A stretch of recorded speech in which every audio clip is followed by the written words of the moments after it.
아멘, 아멘. 우리는 계속해서 고린도 전서를 함께 살펴보고 있습니다. 오늘은 특별히 고린도전서 12장 12절부터 27절까지 말씀 우리가 함께 보게 됩니다.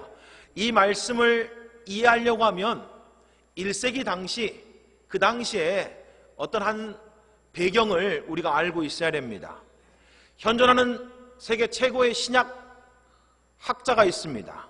톰 라이트 박사님이라고 하는 분인데, 그분이 고린도전서에 대해서 쓰면서 이런 이야기를 해놨습니다. 1세기 로마 시대에 이 고린도전서가 쓰여졌을 이 당시에 로마의 웅병가들이 있었습니다. 그 웅병가들이 사회 전체를 사람의 몸에 비유했답니다. 사회 전체를 사람의 몸에 비유해서 이야기를 하곤 했다고 합니다. 그런데 그 이유가 있었습니다. 사회 전체를 사람의 몸에 비유해서 이야기했던 이유가, 사회에는 더 중요한 사람들이 있고, 더 존귀한 사람들이 있고, 더 명예로운 사람들이 있고, 더 품이 있고, 더 가치 있는 사람들이 있다, 이걸 말해주고 싶어서 사회 전체를 뭐에 비유했다고요? 사람의 몸에 비유해서 이야기를 했다라고 말합니다. 그러니까 사회 안에는 더 존귀하고 더 귀하고 더 품이 있고 더 명예로운 사람이 있다, 이 말은 반대로 어떤 이야기예요? 사회 안에는 덜 중요한 사람도 있다, 이런 이야기겠죠.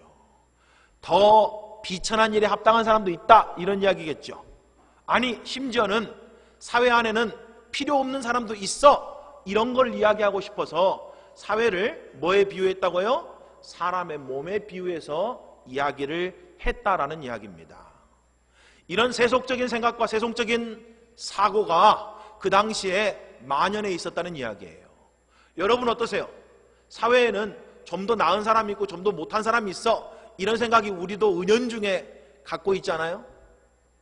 근데 그 당시에 로마 시대에는 그런 생각들이 일반적이었다는 이야기입니다. 그리고 어쩌면 이런 세속적인 생각과 사고가 고린도 교회 안에도 스물스물 들어왔겠죠. 왜요? 고린도 교회 성도들은 전에는 이방인들이었잖아요. 다. 전에는 그들도 그런 사고 가운데, 그런 생각 가운데 살았던 사람이기 때문에 구원받았지만 여전히 아직도 옛 생각 가운데 그 옛 생각의 잔재가 그들에게 있었을 거다라고 하는 그런 이야기입니다. 우리가 이제까지 계속해서 고린도 교회에 대해서 살펴보고 있지만, 고린도 교회의 가장 큰 문제가 뭡니까?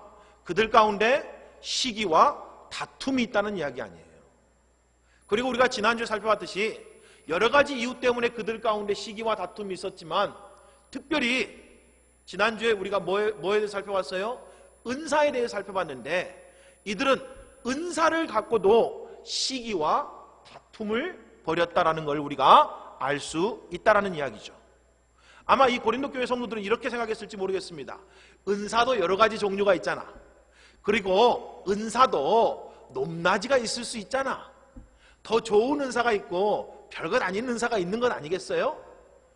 더 귀하고 더 존귀한 은사를 가진 사람들은 그래서 더 귀하고 존귀한 성도가 되는 거고, 그렇지 못한 은사를 가진 사람들은 그렇지 못한 대우를 받는 게 어쩌면 당연한 건 아니겠어요? 라고 하면서 서로 이 은사를 비교하고, 서로 이 은사를 가지고 비난하고 또 정죄하고, 또 어떤 의미에서는 시기하고 질투하고 다툼을 벌였다라고 하는 그런 이야기입니다.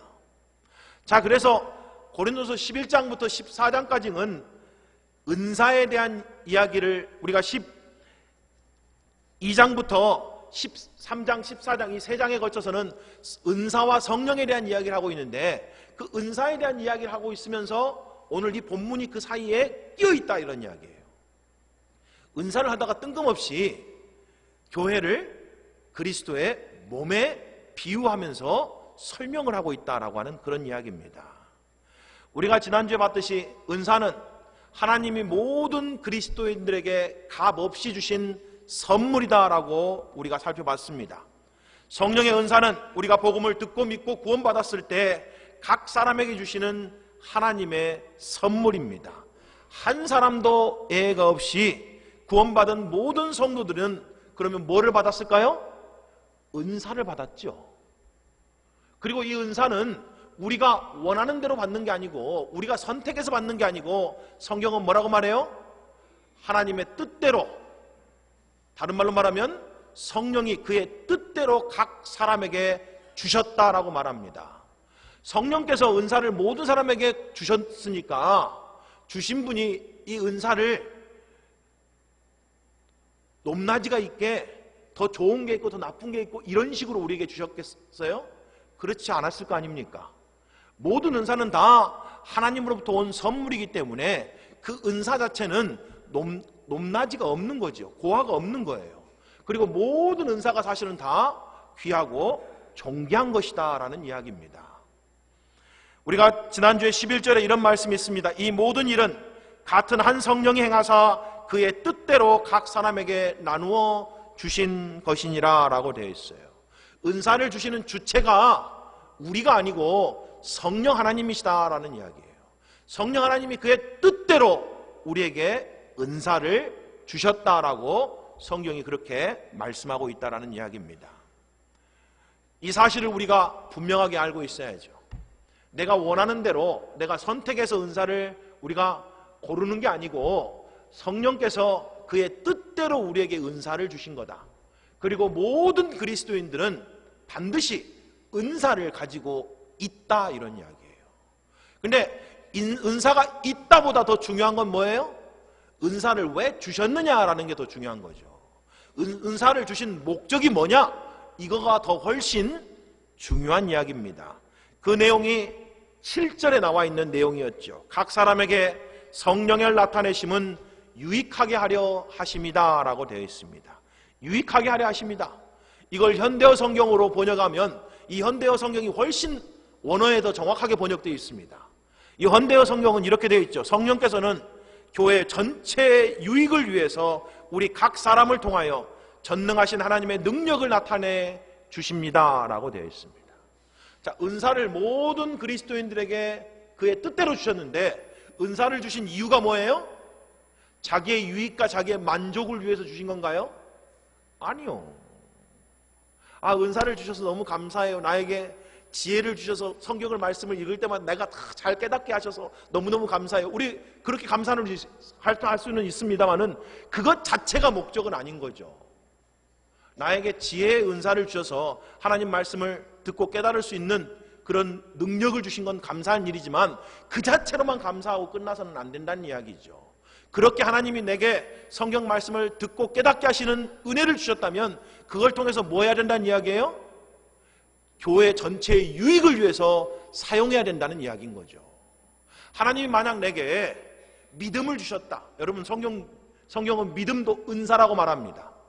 내가 어떤 거에 대한 믿음을 갖게 하시는 것도 하나님의 은혜다라고 말해요. 그리고 하나님이 내게 믿음을 주셨으면 그 믿음을 내가 혼자 그 믿음을 갖고 있다는 자체로 만족하고 좋아할 게 아니고 그 믿음을 통해서 어떻게 해요? 다른 사람에게 유익을 끼쳐야 된다는 이야기예요. 내가 믿음이 있으면 내 주변에 있는 사람들에게 유익을 끼쳐야 되죠. 내가 믿음이 있다고 말하면 내 가정 안에서 그렇죠. 우리 가족을 더 든든히 세우는데 내 믿음을 사용해야 되는 거죠. 내가 믿음이 있다 그러면 우리 목장 안에서 내 믿음을 통해서 우리 목장을 더 견고하게 세워가는데 사용해야 된다는 이야기입니다. 그게 내가 믿음을 갖고 있다라고 하는 하나님이 내게 믿음을 주신 진정한 목적이고 이유다 이런 이야기예요. 만약에 하나님이 우리에게 성령의 은사를 주셨다 그러면 그게 단순히 내 유익과 내 만족을 위해서 쓰는 게 아니고 그걸 통해서 뭘 해야 된다고요? 교회 전체에 유익을 끼쳐야 된다는 이야기예요.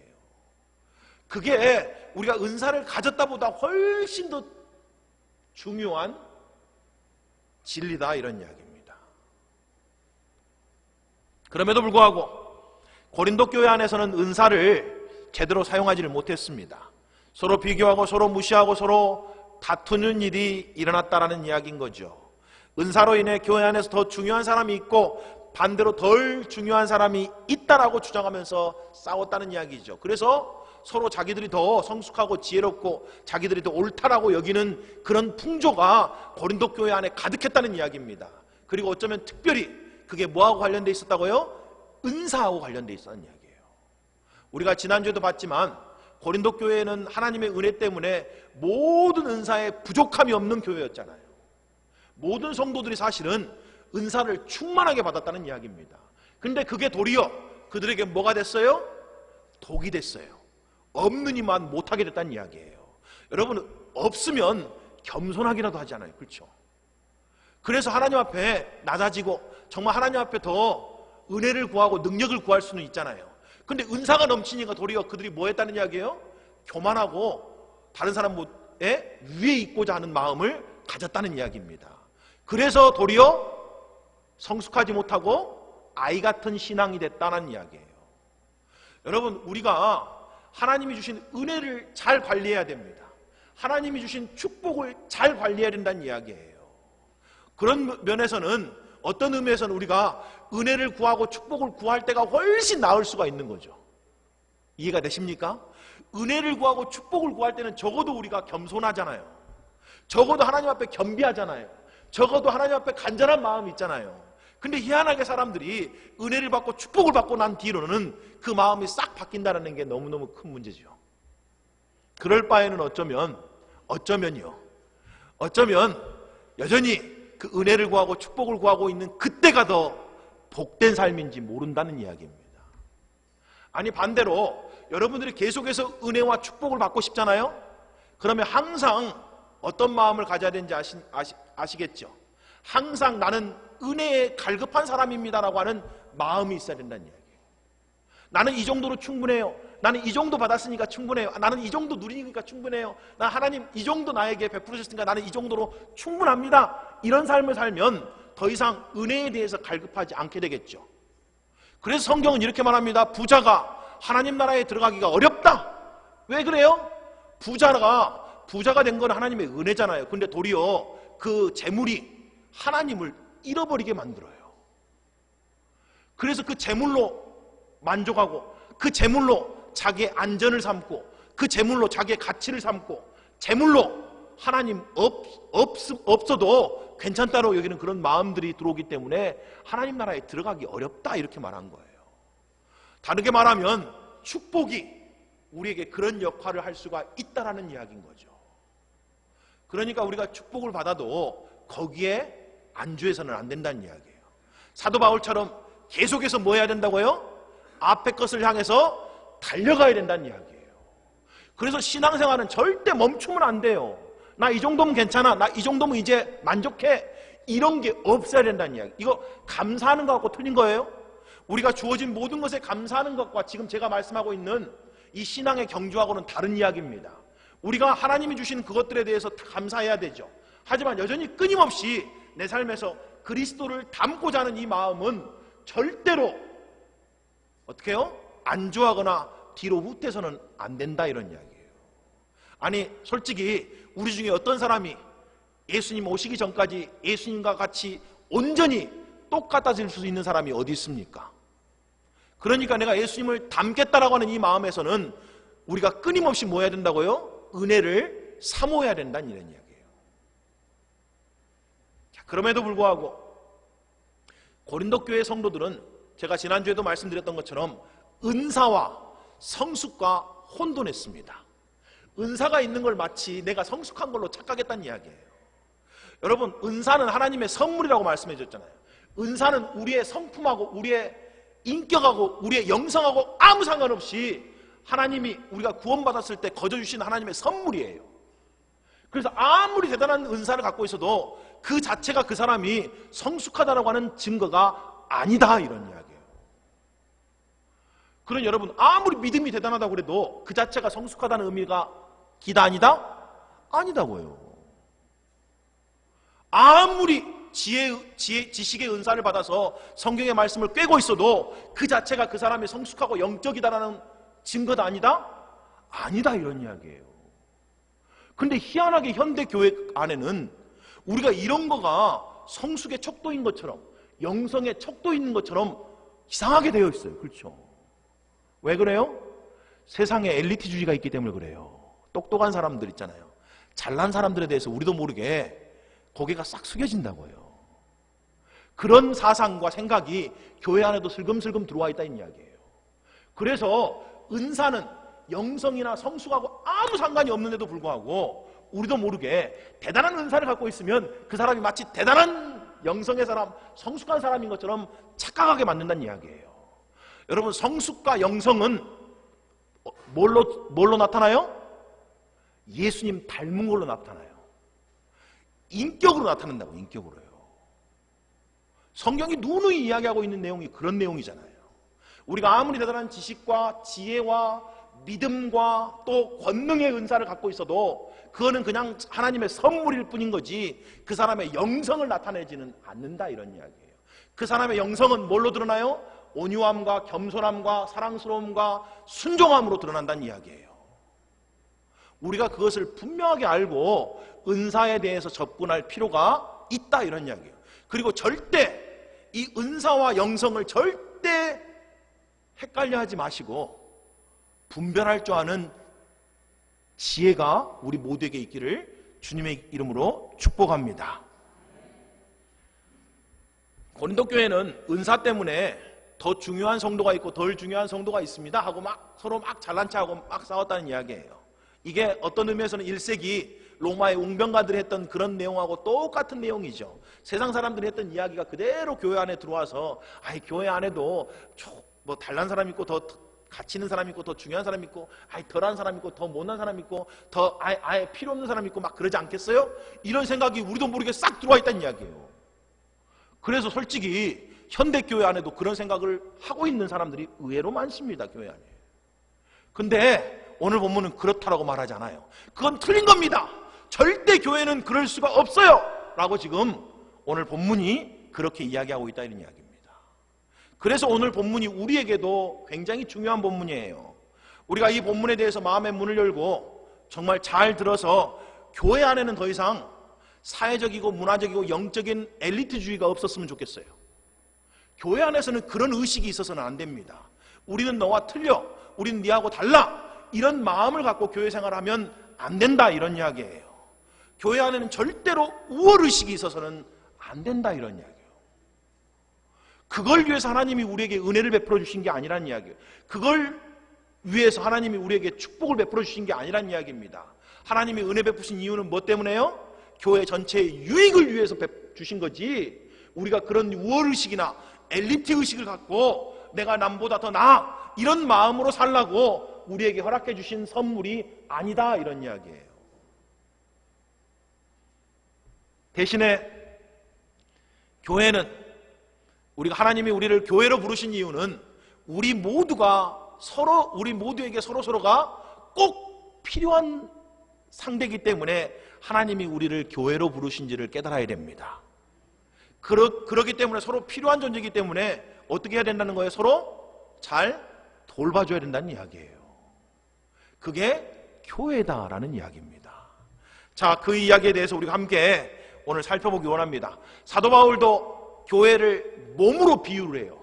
하지만 1세기 로마 웅병가들이 사용했던 그런 의미로 쓰는 게 아니고 몸이라고 하는 이 비유를 통해서 사도 바울은, 자, 그리스도인들은 어떤 사람인가, 그리스도인들은 어떤 정체성을 갖고 살아야 되는가를 설명하기 위해서 몸에 대한 비유를 합니다. 또한 그리스도인들은 어떻게 생활해야 되는가, 어떤 마음과 어떤 태도를 가지고 서로서로 대하고 서로서로 관계를 맺어야 되는가라는 것을 설명하기 위해서 몸이라고 하는 이 비유를 사용하고 있다라는 이야기입니다.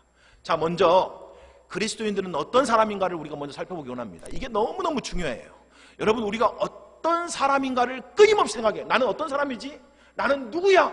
이거를 분명하게 알아야지만이 그 다음에 뭐가 나와요? 행동이 나와요. 사람들은 반드시 자기가 누구냐에 따라서 행동을 하게 되어 있습니다. 내가 어떤 사람인지 라는 걸 우리가 분명하게 인식하면 인식할수록 우리가 바른 행동과 바른 태도 가운데 살아갈 수가 있다, 이런 이야기예요. 그래서 나는 누군가, 이거를 항상 우리가 분명하게 붙잡을 줄 알아야 돼요. 여러분은 누굽니까? 40대에 있는 여러분들은 대체 누구라고 여러분을 규정하고 계세요? 50대에 계신 여러분은 여러분을 누구라고 규정하고 계십니까? 아니 60대, 70대에 계신 여러분은 여러분 자신을 누구다라고 말하고 있는 거예요. 나는 누굽니까? 나는 단순히 직장인입니까? 나는 단순히 한 남편입니까? 나는 단순히 한 아내인 거예요? 나는 단순히 한 누구냐 이거예요. 만약에 내가 그걸로만 규정된다면 어쩌면 우리는 그 안에 갇혀서 그런 삶 가운데 괴로워하는 삶을 살다가 끝날지도 모르겠어요. 근데 성경은 그리스도인이 누군가라는 것을 분명하게 설명해 주고 있습니다. 우리가 누군가라는 것을 세상의 생각이나 세상의 철학을 통해서 우리를 규정해서는 안 된다는 이야기예요. 내가 누군가라는 것도 그리스도인들은 하나님의 말씀을 통해서 규정해야 된다는 이야기예요. 그리고 다른 어떤 세상의 소리보다도 하나님의 음성을 붙들고 나는 하나님이 말씀하신 바대로 그런 사람입니다 라고 주장하며 살아가야 된다는 이야기입니다. 이게 진짜 중요한 거예요. 그렇지 않으면 우리가 세상 가운데요 정말 낙심할 때가 있고 정말 부끄러울 때가 있고 어떨 때는 우울할 때가 있고 어쩔 때는 정말 삶을 살아가기가 어려울 때가 있어요. 나는 이것밖에 안 돼? 나는 이거 하려고 살았나? 이런 생각을 갖게 되면 이게 얼마나 슬픈 생각입니까? 나는 고작 이거 살려고 여기까지 살아왔나? 이렇게 한번 생각해 보시면 정말 암담하지 않아요? 정말 불쌍하지 않아요? 내 자신이? 근데 성경은 우리를 특별하게 너는 이런 존재야 라고 말씀해 주시는 내용이 있다는 이야기예요. 그리고 우리는 그 하나님의 음성을 붙들어야 된다는 이야기입니다. 그럴 때 세상이 말하는 그 자존감이 높아진다는 이야기예요. 내가 나를 보는 게 아니고 세상이 나를 보는 시각에 내가 흔들리는 게 아니고 성경이 특별히 하나님이 나를 누구냐라고 말씀해 주신 그거를 붙들었을 때 우리 마음이 담대해지고 우리 마음이 정말 당당해지고 그래서 당당하고 담대하니까 사실은 섬기고 겸손해질 수 있는 거죠. 그렇잖아요? 여러분 우리 마음에 당당하거나 담대함이 없으면 그런데 겸손한다? 그건 사실은 비굴한 거예요. 그렇잖아요? 어쩌면 그런 것은 이익을 쫓아서 자기를 굽신거리는 것이지 진정한 겸손이라고 말할 수는 없는 거죠. 근데 우리 안에 당당함이 있잖아요. 우리 안에 우리 스스로에 대한 그 가치가 있잖아요. 그러면 진정한 겸손이 있게 되는 거예요. 지금 그것 때문에 성경은 너가 누군가라는 것을 분명히 붙들어야 된다라고 그렇게 말씀하고 있다는 이야기입니다. 본문 12절 13절에 이렇게 말합니다. 몸은 하나인데 많은 지체가 있고 몸의 지체가 많으나 한 몸인과 같이 그리스도도 그러하니라. 우리가 유대인이나 헬라인이나 종이나 자유인이나 다 한 성령으로 침례를 받아 한 몸이 되었고 또 다 한 성령을 마시게 하셨느니라 라고 말합니다. 놀라운 거는요 마치 교회가 깔때기 같아요. 그 깔때기 위에 뭐가 막 쌓여있든 상관없이 그 깔때기 밑으로 쭉 통과해서 딱 나오면 모두가 다 같아지는 거예요. 여러분 한번 생각해 보십시오. 유대인, 헬라인, 종과 자유인. 여러분 로마 시대에 종으로 산다? 어떤 마음일까요? 여러분 한번 곰곰이 생각해 보세요. 우리 조선 시대에 내가 하인이나 종으로 산다. 여러분 어떤 마음일 것 같아요? 꿈도 못 펼치고 그렇죠? 내가 아무리 재주가 있고 뛰어난 능력이 있어도 그 신분 때문에 내가 할 수 있는 게 한계가 있습니다. 여러분 한번 곰곰이 생각해 보시라고요. 유대인으로 산다 그 당시에 헬라인으로 산다? 어떤 의미겠냐 이런 이야기예요. 그럼에도 불구하고 이들이 복음 안에서 교회 안에 들어왔을 때 다 뭐가요? 한 몸이 된다는 거예요. 이게 교회의 능력입니다. 세상에서 어떤 사람이든 상관없이 복음을 통해서 교회 안에 들어오면 우리는 다 같이 뭐가 된다고요? 한 몸이 된다는 이야기예요. 이게 교회가 세상에 보여줄 수 있는 하나님의 능력인 거예요. 근데 교회가 세상하고 똑같이 유대인과 헬라인을 구별하고 종과 자유인을 구별하고 그렇죠. 돈 많은 사람과 돈 없는 사람을 구별하고 지혜 있는 사람과 지혜 없는 사람을 구별하고 있다면 그거는 세상과 똑같은 거잖아요. 근데 교회는 그렇지 않다는 거예요. 교회는 어떤 사람이 들어왔든지 우리 모두가 다 어떻게 된다고요? 한 몸이 된다는 이야기예요. 한 몸이요. 게다가 12절에 보면 몸은 하나인데 많은 지체가 있듯이 사실은 교회도 그러하다라고 하는 게 일반적인 우리가 기대하는 그런 결론이어야 되는데 12절은 뭐라고 되어 있어요? 교회가 그러하다 그렇지 않고 그리스도가 그러하다 이렇게 되어 있어요. 그리스도가. 이렇게 적은 이유가 있어요. 교회의 본질은 그리스도의 몸이다라는 걸 보여주기 위해서 그리스도가 그러하다라고 그렇게 이야기를 해놨다는 이야기입니다. 그래서 교회는 예수께 속한 사람들, 예수를 그리스도, 메시아라고 고백하는 사람들의 공동체다라는 이야기예요. 여기서 그리스도라는 말은 메시아라는 이야기거든요. 유대인들이 오랫동안 메시아를 기다렸습니다. 그리고 성경은 메시아를 통해서 새로운 하나님의 백성들, 새로운 인류를 창조하시겠다고 말씀하셨어요. 그리고 진짜 예수가 이 땅에 오시고 죽으시고 부활하시고 승천하신 후에 성령을 보내주심으로 말미암아 새로운 하나님의 백성들이 이 땅에 탄생하기 시작합니다. 그게 뭐예요? 그게 교회다라는 이야기예요. 하나님의 백성들이 모인 곳, 그게 교회다라는 이야기입니다. 그걸 나타내주기 위해서 그리스도도 그러하다라고 말씀하셨다는 이야기죠. 자, 교회는 한 성령으로 침례를 받아 한 몸이 된 사람들이 모이는 곳이다 라고 말합니다. 성령으로 침례를 받아 한 몸이 되었다 이렇게 말해요. 여기서 성령으로 침례를 받았다는 말이 성령 침례를 가리킵니다. 성령 침례는 구원받고 일정 기간이 지난 후에 어떤 시간에 받는 게 아니고, 성령 침례는 우리가 구원받았을 그때 그 즉시 받는 게 성령 침례예요. 만약 우리가 구원받은 그 즉시 성령 침례를 받지 않으면 이 말씀이 의미하고 있는 것처럼 그 즉시 그리스도의 몸의 한 지체가 안 된다는 이야기인 거잖아요. 그러면 구원받고도 교회 못 나오는 거잖아요. 어떤 의미에서는 나와도 아무 의미가 없는 거잖아요. 성령 침례 받기 전까지는 몸이 아니니까. 근데 그런 의미가 아니에요. 이 본문은 모든 그리스도인들은 구원받는 그 순간 성령 침례를 통해서 한 몸 안으로 들어오게 되었다라는 이야기입니다. 그래서 우리가 구원받았을 때 이미 그리스도의 몸의 일부가 된 거예요. 오늘 우리 성가대가 찬송한 것처럼 사실은 나의 신부 신랑은 예수님 가리키고 신부는 교회를 가리키는 거잖아요. 내가 너 안에 있고 너가 내 안에 있다, 이 말은 교회와 그리스도와의 관계를 이야기하고 있는 내용입니다. 그 이야기를 하고 있는 거죠. 성령으로 말미암아 우리가 예수님과 하나가 됐다는 이야기를 지금 그렇게 표현하고 있다라는 이야기입니다. 우리 지난주에도 살짝 살펴봤지만 성령으로 말지 않고는 누구든지 예수를 주님이라고 말할 수가 없다라고 되어 있어요. 마찬가지로 오늘 본문은 뭐라고 말해요? 성령이 역사하지 않고는 어떤 사람도 한 몸 안으로 들어올 수가 없다 이렇게 말해요. 그러니까 우리가 교회라고 하는 이 그리스도의 몸 안에 들어올 수 있었던 것은 누구의 역사예요? 성령의 역사라는 이야기예요. 마찬가지로 지금도 계속해서 같은 성령으로 말미암아 우리가 마시고 있대요. 이 말은 여전히 성령의 은혜로 말미암아 우리가 여전히 변함없이 그리스도인으로서 그리스도의 몸을 이루어가고 있다 이런 이야기예요.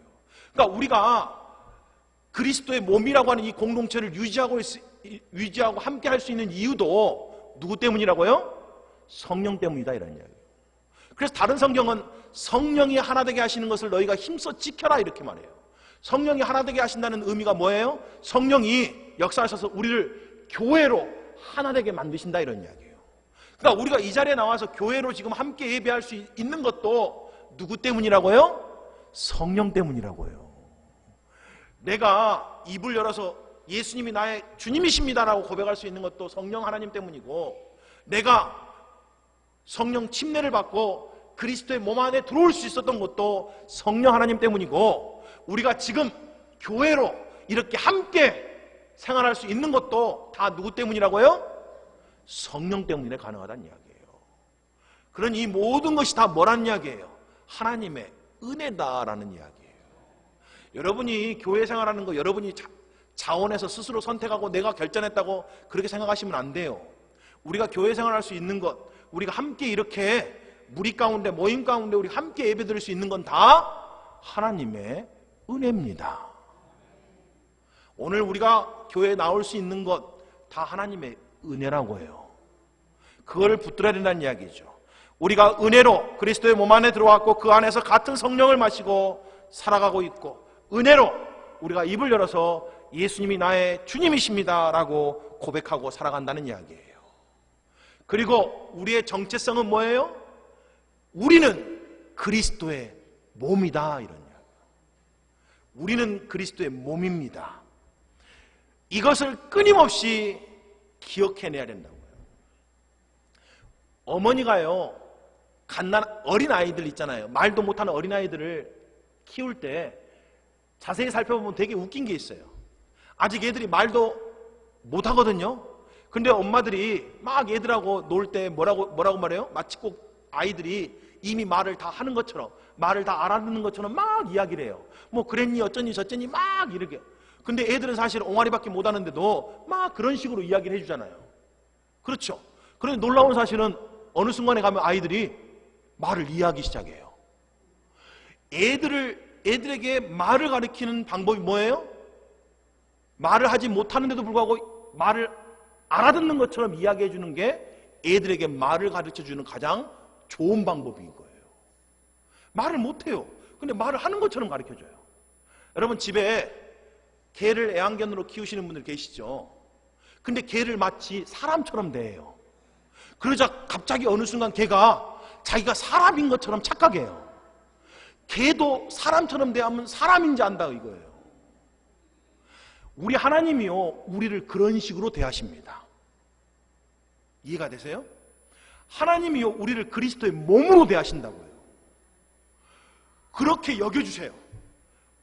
여러분, 하나님이 우리를 그리스도의 몸으로 여겨준다는 말은 다른 말로 말하면 작은 예수로 여겨준다는 이야기예요. 아까 우리 찬송가 가사에 내가 너 안에 있고 너가 내 안에 있다라는 이야기 있잖아요. 우리가 하나다라는 이야기거든요. 예수님과 우리가 하나다는 이야기는 예수님이 곧 나고 내가 곧 예수라 이런 이야기예요. 그래서 우리는 이 땅에 있는 작은 예수들이에요. 근데 하나님도 우리를 그렇게 여겨주신다고요. 단순히 취급해 주시는 정도가 아니고 이미 우리가 그런 존재로 바꿔놓으셨다는 이야기예요. 제가 진짜 좋아하는 작가가 있죠. C.S. 루이스. 여러분이 자주 설교 가운데 듣는 분 이름일 텐데 20세기 최고의 크리스천 작가입니다. 그분이 순전한 기독교에서 이런 이야기를 해요. 여러분은 자기 중심적인 두려움과 소원, 욕심, 질투, 자만 등 망할 수밖에 없는 것들을 모아놓은 꾸러미입니다. 뭐라고 말해요? 우리는 망할 수밖에 없는 걸로 가득 찬 그런 존재들입니다. 우리 안에 시기, 질투, 욕심, 자만, 어마어마한 것들이 우리 안에 가득해 있는 그런 종합 선물 세트 꾸러미입니다. 이렇게 이야기합니다. 이런 사람이 그리스도로 분장한다는 것은 어떤 점에서 대단히 파렴치한 짓이 아닐 수 없습니다. 그런데 이상한 점은 그리스도 자신이 이렇게 하라고 우리에게 명령했다는 겁니다. 여러분, 우리 안에 온갖 여전히 부족한 게 너무 많아요. 그럼에도 불구하고 성경은 우리에게 뭐라고 말해요? 그리스도로 옷 입어라 이렇게 말해요. 너가 작은 예수인 것처럼 행동해 이렇게 말해요. 너가 작은 예수인 것처럼 가장해 이렇게. 나는 작은 예수야 이렇게 생각하며 살아 이런 이야기예요. 내가 그리스도의 몸입니다 라는 말은 마치 그런 의미예요. 나의 정체성은 예수 그리스도의 몸입니다. 그러니까 나는 존귀한 자인 거죠. 여러분, 우리 예수님은 존귀하신 분이시잖아요. 만왕의 왕이시고, 그렇죠, 모든 이름 위에 뛰어나신 분이잖아요. 근데 우리가 그 예수의 옷을 입었다니까 우리도 얼마나 존귀한 자겠냐고요. 우리 안에 뭐가 들어있든 상관없이 하나님은 우리를 그렇게 여겨주신다는 이야기예요. 그게 우리의 정체성이라는 이야기예요. 왜 그런 거예요? 왜 하나님 우리를 그렇게 대해주시는 거예요? 그러다 보면 어느 순간 우리에게도 예수의 성품이 나온다는 이야기예요. 이게 하나님의 의도라니. 너는 사랑받는 나의 자녀다. 너는 존귀한 나의 백성이야. 너는 왕같은 제사장이다. 아직 우리가 그런 수준이 아닌데도 하나님 우리를 그렇게 여겨주신다니까요. 그렇게 취급해 주신다는 거예요. 아니, 이미 우리의 존재는 그런 존재가 됐다는 거예요. 하나님이 끊임없이 우리에게 그렇게 말씀해 주시는 거예요. 그리고 우리는 이것을 우리의 뭘로 삼아야 돼요? 정체성으로 삼아야 된다. 그럴 때 우리의 삶에 뭐가 일어날까요? 변화가 일어납니다. 아, 나는 이런 사람이 아니지. 야, 나는 이렇게 할 사람이 아니야. 나는 이렇게 살아서는 안 될 사람이야. 나는 존귀하게 살아야 돼. 나는 의미 있게 살아야 돼.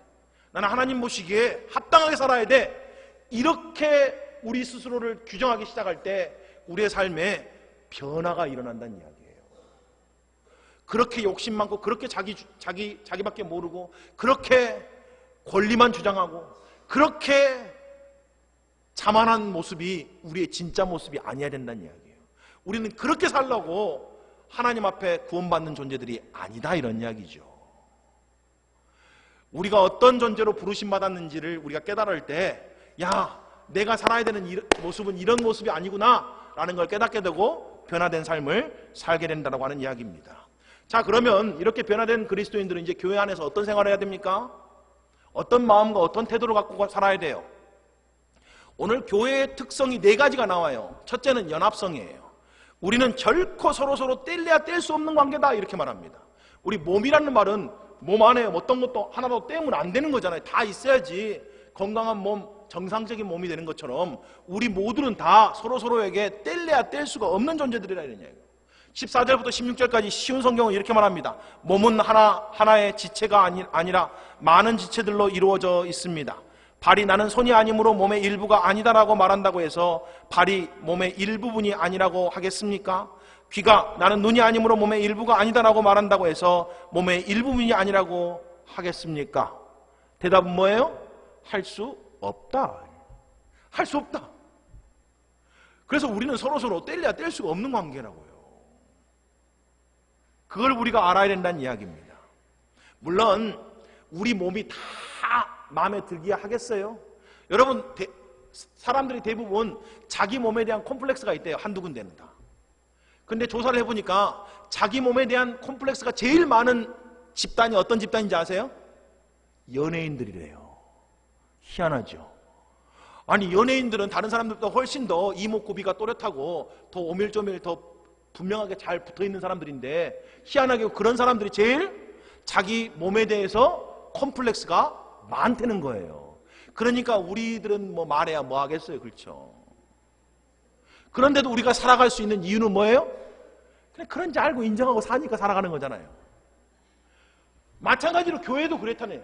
여러분, 교회가 몸인데 모든 지체가 다 마음에 들겠냐고요. 어떤 지체는 참 콤플렉스다 나의 이럴 수 있는 거잖아요. 그럼에도 불구하고 우리가 어떻게 해요? 뗄래야 뗄 수 없는 존재들이라고요. 어떻게 해야 된다고요? 서로 인정하고 받아들이라는 이야기예요. 그 이야기를 하고 있는 겁니다. 둘째는 몸은 하나인데 지체는 여러 가지다 이 말씀처럼 우리는 서로 다르다라는 걸 알아야 된다고. 우리는 은사가 다 달라요. 그러니 은사가 다르다는 말은 교회 구석구석에서 우리의 쓰임이 달라요. 우리의 역할이 달라요. 이런 이야기예요. 모든 사람이 다 똑같은 일을 할 수는 없다 이런 이야기예요. 우리가 그것을 이해하고 서로서로를 받아야 된다. 아니, 왜 저 사람은 나와 똑같잖아? 왜 저 사람이 내가 하는 걸 안 해? 이렇게 말해서는 안 된다는 이야기예요. 우리는 서로 관심 분야도 다르고 서로 하나님이 우리 마음에 주시는 감동도 다르다 이런 이야기예요. 어떤 사람들은 아이들에 대해서 부담을 갖고 있지만 어떤 사람들은 아이들에 대해서는 부담이 없어요. 대신 뭐 청년들에게 부담이 있을 수 있는 거고, 그렇죠? 아니면 다른 사역에 대한 부담이 있을 수 있는 거고. 우리에겐 서로 다른 하나님의 은사를 주셨기 때문에 보는, 교회 안에서도 보는 시각도 다르고 관심도 다르다 이런 이야기예요. 우리가 그것을 인정할 줄 알아야 된다는 이야기죠. 17절에서 19절은 이렇게 말합니다. 만일 온몸이 눈이면 듣는 곳은 어디며 온몸이 듣는 곳이면 냄새 맡는 곳은 어디냐? 만일 다 한 지체면 몸이 어디냐? 다 다르다는 거 우리가 여러 번 이야기를 했으니까 우리가 더 이상 이 문제 가지고 왈가불가 안 했으면 좋겠습니다. 게다가 은사에 있어서는 절대 한 은사만 온 교회가 다 가져갈 수는 없다. 29절, 30절 우리가 지난주에도 읽었지만 한 번 더 살펴보기 원해요. 다 사도이겠느냐? 다 선지자겠느냐? 다 교사이겠느냐? 다 능력을 행하는 자겠느냐? 다 병 고치는 은사를 가진 자겠느냐? 다 방언을 말하는 자겠느냐? 다 통역하는 자이겠느냐? 정답은 뭐예요? 아니다. 이런 거 없다고 너무 신경 쓰지 마시라고요. 다 똑같은 사람이겠냐고요. 어떤 사람은 하고 어떤 사람은 안 해도 되는 거죠. 우리 모두가 다 해야 되는 건 아니잖아요. 그렇죠? 그럴 수도 없는 거잖아요. 어떻게 모두가 다 하냐고요. 그건 성경적인 가르침이 아니다 이런 이야기예요. 우리는 다양성을 인정할 줄 아는 그런 마음이 있어야 된다. 교회 생활 가운데. 세 번째는요. 서로가 필요하다는 걸 알아야 된다. 우리는 서로가 너무너무 필요한 존재들이에요. 이런 거를 깨달아야 된다는 이야기죠. 21절부터 이렇게 되어 있습니다. 눈이 손들어 내가 너를 쓸 데가 없다 하거나 또는 머리가 발들어 내가 너를 쓸 데가 없다 하지 못하리라. 그뿐만 아니라 더 약하게 보이는 몸의 지체가 도리어 요긴하고 우리가 몸에 덜 귀히 여기는 그것들을 더욱 귀한 것들로 입혀주며 우리의 아름답지 못한 지체는 더욱 아름다운 것을 얻느니라.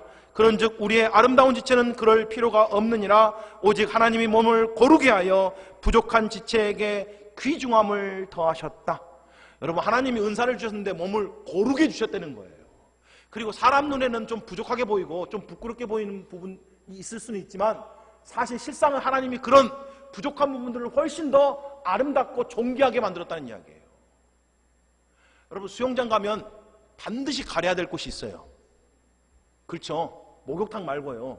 목욕탕 말고 수영장 가시면 반드시 가려야 될 곳은 가려야 돼요. 그러면 그 가려야 될 곳을 우리가 가리는데 그게 부끄러워서 가리는 거예요? 이런 건 정말 없어야 되는 건데 내가 있어서 가린다 이런 의미로 가리는 거예요? 아니요. 너무 귀하고 중요하기 때문에 아무나 함부로 봐서는 안 되기 때문에 가리는 거예요. 이해가 되시죠? 우리 안에서 부족하게 보이고 연약하게 보이고 사실은 사람 눈에는 하찮게 보이는데 어떤 의미에서는 그것들이 하나님 편에서는 더 아름답고 더 존귀한 것들이라고 해요. 그렇게 안 보이는 것은 어떤 의미에서는 훨씬 더 귀하고 가치 있기 때문에 하나님이 그렇게 삼으셨다는 이야기예요.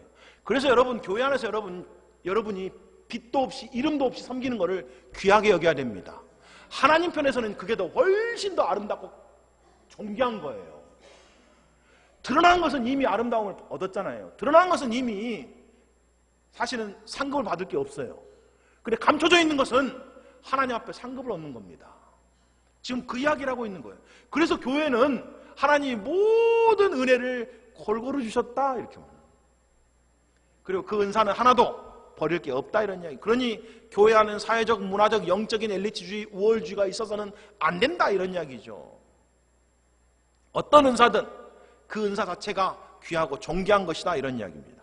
네 번째는 교회는 어떤 공동체예요? 하나의 운명 공동체예요. 특별히 오늘 본문은 뭐라고 말해요? 고통도 함께 나누는 공동체고 기쁨도 함께 나누는 공동체가 교회다라고 말합니다. 26절은 이렇게 되어 있어요. 만일 한 지체가 고통을 받으면 모든 지체가 함께 고통을 받고 한 지체가 영광을 얻으면 모든 지체가 함께 즐거워하느니라. 당연하죠. 여러분 손톱 사이에 가시가 끼면 얼마나 아파요. 그렇죠? 에이 손톱 사이에 가시 낀 건 뭐 아무것도 아니네. 대수롭게 여기지 않을 사람이 어디 있어요? 여러분 발에 요만한 작은 유리 조각이 박혔다고 생각해 보세요. 그래 발 네 혼자는 아파라? 나는 안 아플 거야? 이렇게 말할 수 있는 지체가 있나요? 그럴 수는 없어요. 그래서 우리가 고통을 함께 나누는 게 교회입니다. 근데 교회가 고통을 함께 나누는 것은 정말 잘해요. 아니 대부분 사회 속에서도 우리가 슬픔이나 고통을 함께 나누는 것은 진짜 잘합니다. 근데 우리가 진짜 못하는 게 뭘까요? 한 지체가 영광을 얻을 때 함께 즐거워지는 걸 잘 못해요. 고통 나누는 건 잘한다고요. 근데 한 지체가 영광을 받을 때 함께 즐거워하는 것은 우리가 어떻게 해요? 훈련해야 되는 거예요. 어떻게 훈련해야 될까요? 우리의 라이벌, 우리의 경쟁 상대들, 특별히 성경은 뭐라고 말해요? 원수를 위해서 뭐하래요? 기도하고 축복하래요. 그게 함께 기뻐할 수 있는 비결입니다. 함께 기뻐할 수 있는 비결이에요. 그래서 저도 의도적으로 저희 교회 주변에 있는 교회들을 놓고 축복 기도를 많이 해요. 그래야지 주변에 있는 교회들도 하나님의 교회들이고 그 교회들도 복음을 위해 살아야 되고 그 교회들을 통해서도 수많은 영혼들이 구원받아야 되잖아요.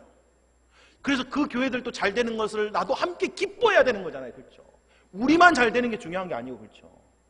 하나님이 이 땅에 교회를 주신 이유는 그런 것들이니까 교회가 어떤 교회든 교회가 이 땅 가운데서 복음의 증인되고 더 많은 영혼들을 주께로 인도하는 일에 쓰임 받으라고 하나님이 교회를 이 땅에 세워놓으신 거 아니에요.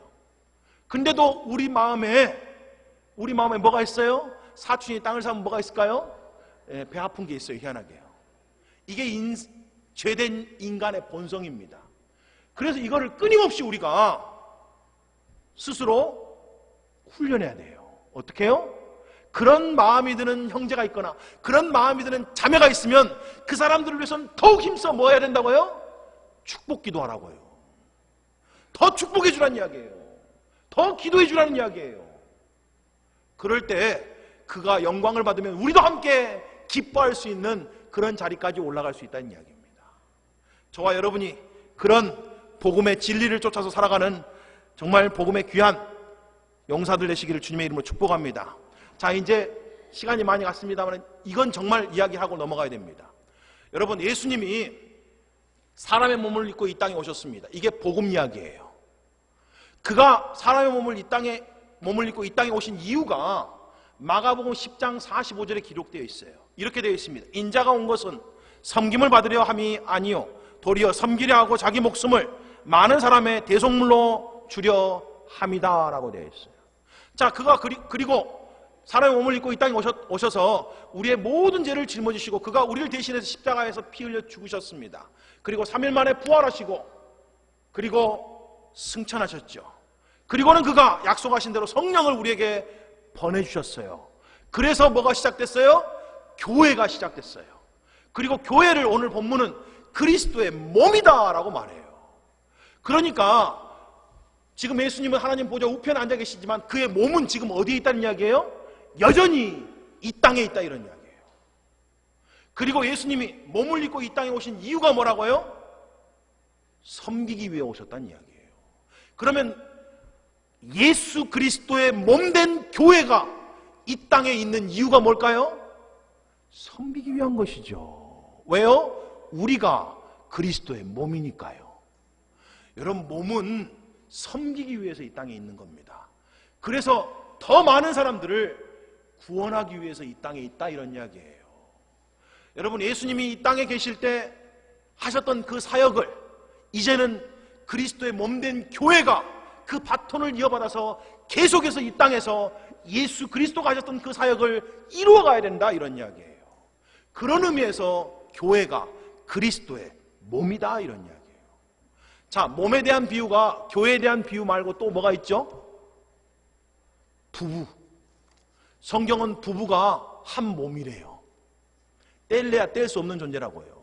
서로가 끈끈하게 필요하는 존재고 서로가 함께 슬퍼하고 함께 고통받고 함께 울어주고 함께 영광받는 존재가 부부다 이런 이야기예요. 그래서 교회에 대한 이야기는 모든 부부에게 정확하게 똑같이 적용될 수 있는 말씀이다 이런 이야기입니다.